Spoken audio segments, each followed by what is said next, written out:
Beaucoup de personnes ont argumenté depuis 20-25 ans une économie importante des coûts de production, des coûts de diffusion, des coûts de reproduction liés aux nouvelles technologies de l'information et de la communication, pour l'enseignement, pour la formation professionnelle, etc. Et effectivement, quand on regarde les choses de près, on a souvent une opinion beaucoup plus nuancée. Il y a des cas qui sont évidents, par exemple celui des simulateurs en formation professionnelle. Il y a des situations de travail, pour la partie concrète de la formation, il y a des situations de travail qui sont tout simplement trop onéreuses. Quand on forme un pilote d'avion, le faire voler sur un avion, ça coûte très cher. Un simulateur de vol, c'est beaucoup moins cher. Parfois, c'est dangereux.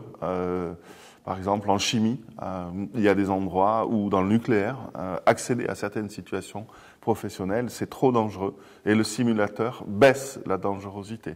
Il y a des coûts éthiques dans le domaine médical, par exemple. Se former auprès du patient, apprendre des gestes techniques, par exemple, quand on est infirmière auprès du patient, des techniques de réanimation. Ça peut poser des problèmes éthiques qui sont de plus en plus difficiles à supporter par certains patients. Donc là, il y a des gains financiers et dans d'autres domaines qui sont absolument évidents. Et peut-être que ça a fonctionné comme l'arbre qui cache la forêt. En réalité, dans le domaine des serious games, par exemple, on voit très bien que produire un outil pédagogique de qualité, c'est extrêmement cher. Faire intervenir tous ces professionnels compétents, chacun dans son domaine, pour produire un support pédagogique qui remplisse vraiment sa fonction d'apprentissage, c'est extrêmement cher. La baisse des coûts, c'est aussi le mythe de la gratuité. Il y a de plus en plus de ressources qui sont accessibles gratuitement. On ne paye plus de droits d'inscription, c'est le cas typique des MOOC.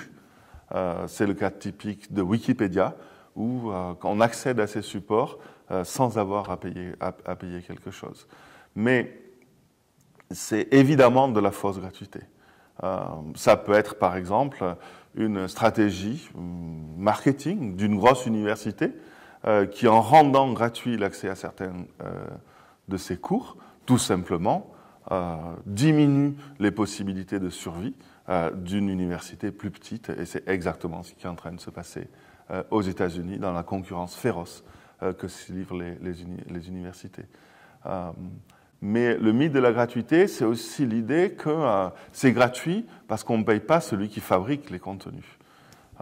Peut-être que certaines personnes trouvent ça très bien de ne pas rémunérer ceux qui fabriquent les contenus, mais personnellement, j'ai énormément de mal à imaginer un monde dans lequel les personnes qui fabriquent des contenus feraient ça gratuitement, parce que je me demande tout simplement de quoi vont vivre ces personnes.